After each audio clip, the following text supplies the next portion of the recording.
Hey everyone, welcome. And in this video, we are going to talk about what is chain set, what are the different types of chain set, and then after discussing chain set and the types of chain set, what we are going to do is we are actually going to start implementing the deployment process. So from this video onward, we are going to work on the deployment process, very small steps, but very useful steps while we are working on the deployments. So what we are going to do is we are going to create custom objects and fields. As part of this demo, we are going to create two objects. One is going to be invoice and another is going to be invoice line item. Then we are going to create an outbound chain set and we are going to upload that outbound chain set that we will create in step 4. So what is the chain set in Salesforce? So every time when we wanted to migrate our data or metadata, not exactly the data, we wanted to migrate our metadata, our configuration changes from one environment to another environment, we use chain set as an option, which is again the available options which we discussed in previous videos. We can deploy all the changes which we are creating inside our Salesforce environment from the setup menu. For example, if we are creating the records for the contact, for the opportunity, for the account, we cannot deploy those because those comes under the data. Those cannot come under metadata. But if we are creating some custom fields, we are creating some process builders, we are creating some FS classes, lightning components, web components, all those we can deploy using our chain set. So what are the different types of chain sets? As we discussed different types of deployment in the previous videos, similarly, we have got different. So as we discussed different types of deployments inside Salesforce, which was inbound and outbound. Similarly, we have got two different Salesforce deployments, which is inbound chain set and outbound chain set. Inbound chain set is that which is coming from a different environment to our environment. Means if you are in sandbox and the changes are coming from production to sandbox, which is going to be an inbound chain set. And if you are in production and the changes are coming from developer environment or any other sandbox to the production, then that change set is going to be considered as inbound change set for our production, but outbound change set for that environment. Now let's talk about here with the pictorial representation, the same thing which we did in our previous videos. Suppose that we have got production environment and this is the sandbox environment. If you are sending data from production environment to sandbox environment, then for sandbox it is going to be inbound chain set and for production it is going to be outbound chain set. That means we need to create an outbound chain set from production, and when we wanted to deploy it, we need to find inbound chain set inside sandbox. Similarly, if we reverse the things, we wanted to send the data from sandbox to production, then for production it is going to be inbound and for sandbox it is going to be outbound. So if you are in sandbox, we need to create an outbound chain set, and in production we need to go and find inbound chain set in order to validate or deploy our chain set. So these are the various types of chain set in Salesforce. Now what we are going to do is we are going to do some hands-on activities along with this deployment part as well. So what we will do is we will create custom object invoice and invoice line item.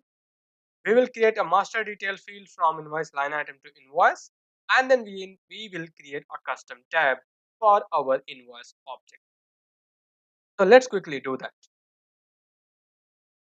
So this is my Salesforce Sandbox developer environment, which we talked about earlier lecture as well. Now what we need to do is, as we talked, we are going to create a fields and objects. So in the quick search box, just go to object, and if you are in Lightning, you need to go to object manager to create an object. Under the create, the select objects, you can see that I have got nothing for my sandbox environment. I just go ahead, create a new custom object. And for that naming convention, I'm going to say that invoice. And for plural label, it is going to be invoices.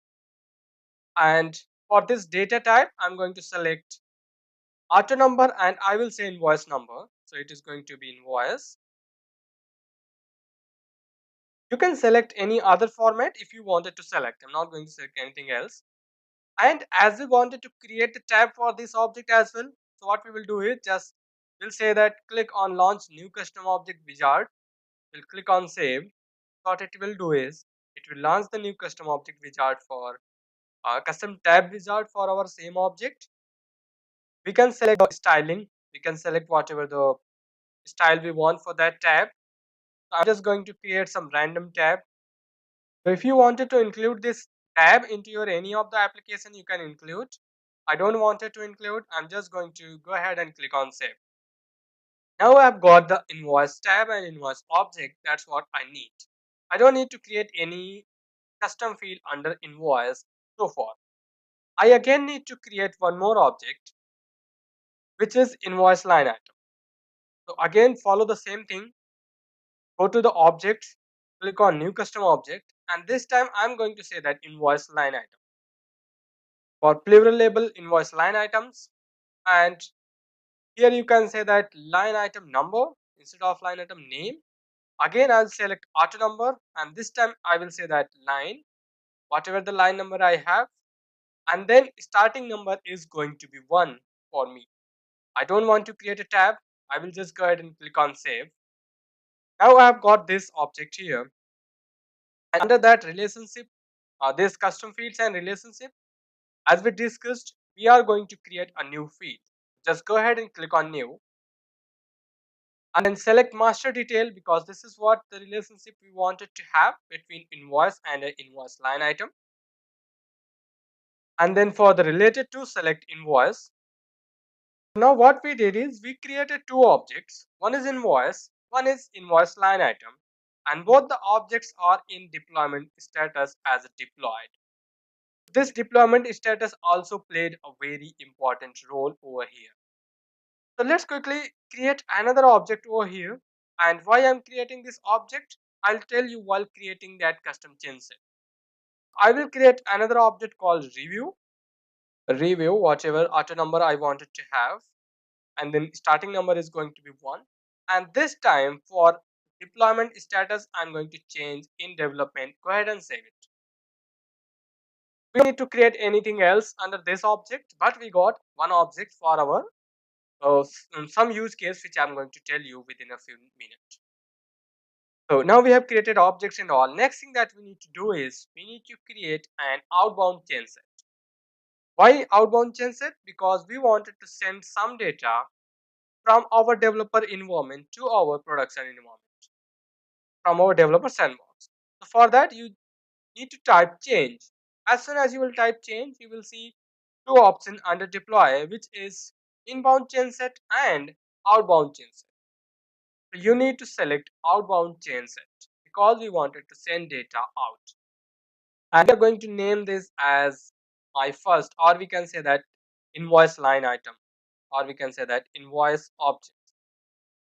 Okay, you can just give the description. This chain set contains below objects, like you can say that invoice line item, and you can also say that review. Okay, I'm saying this review, but later on I'm going to change the description. Okay, why I'm changing the description, or why I am going to change the description, you will see this within a few seconds. So now this is how your chain set is going to look like. Chain set page. Most of you might be seeing this for the first time. Most of you might have seen this multiple times, many times. This is how your chain set is going to look like. Now you can see here, upload button is grayed out. We cannot click on upload. Why? Because we have to add few components which we wanted to send. Status is in open state because we haven't uploaded this chain set. Now what we need to do is, don't bother about these two. These are coming from the extension that I have added. I'll tell you this about these extensions later on as well. We need to add chain set components. So just go ahead and click on add next to chain set components, and it is going to open you the interface. The interface where you are going to see the list of all the components available inside your Salesforce environment, and you are also going to see all the components, you are going to see the application which is by default selected as a component type. So you might not see this in your browser because this is again coming from an extension. So before I go ahead, let me quickly tell you what is the name of this extension. So just click on new tab, go to apps section into the Google Chrome, go to the web store, and from the web store what you need to do is here you just need to type ChainSet Helper. This is a very useful extension that I'm using, that is very useful for me. So I'll recommend you all to go ahead and install this extension so that you can also get the same sort of UI which I have got here. This is the extension you need to get. Just go ahead, you'll see add to Chrome or install to Chrome kind of things, and you will see here. You can see the UI is exactly similar what I have got. Now here from the component type, what you wanted to add. You have created a custom object. You just need to find custom object. From the drop down, just search for custom object, and as soon as you select custom object, it is going to tell you all the custom object inside your Salesforce environment. If you wanted to add all, you can just go ahead and click on add. If not, you don't need to. I wanted to add all, and I will say that add to chain set. Just go ahead and click on add to chain set. What we did, we added three components. One is invoice line item, and one is review. We added the object, but we did not added the fields, right? What we need to do is, again, we just need to click on either add button or just click on view add dependency. If there is any dependency, that means if the object is being used anywhere, this is going to tell you all the dependencies. Like we have got invoice list view, we have got custom fields, we have got page layouts, again page layouts, and again page layouts. So these are all the dependent components which we also wanted to send. If we don't wanted to send all, we don't need to select all. But whatever the component is applicable, whatever the component you wanted to send from your org to production environment or any other sandbox, just select all those and click on add to change. If there is anything which is still missing for you, you can just go ahead and click on add, and then you can just deploy those. Now you can see this upload button is enabled. We can just go ahead and click on upload. Just go ahead and click on upload. As we also have that agenda, we are going to upload the outbound chain set. We are not going to deploy. So you can see this is our production environment. The version is 51.0. Select that and click on upload. As soon as you click on upload, it starts the uploading process. And if there is any error, it is going to show you the error. If not, it is going to show you like your upload is currently in progress. Will send you an email, and you can see the chain set has been successfully uploaded to me, and status has been changed to close. Now there is upload button, but we can again, if you wanted to upload it the same chain set again, you can just go ahead and upload it. So there was one thing that I was pointing out while making the status, the deployment status of review object as in development, in deployment basically, or development. So the reason why I was pointing out that, because end users will not be able to use that object because that is in development state. Admin can definitely use it because admin have the superpower to use anything inside Salesforce. They can do that, but end user cannot do that. And that's why I was just trying to show you the error I didn't get, but I'm definitely going to show you into the coming video. Now we have uploaded it. I'm going to show you where the chain set is there. I'm not going to validate or deploy. We will do this into the coming lecture, into the next lecture. So we are here inside our Salesforce production environment. Again, you can also follow the same process. You can just try to go, you can try to create some other object, ABC, XYZ, question and answer, anything you wanted to. Just go ahead and do that, because the sole purpose of this video series is to make you understand the deployment process. So now you are here. What you need to do is just again type chain set.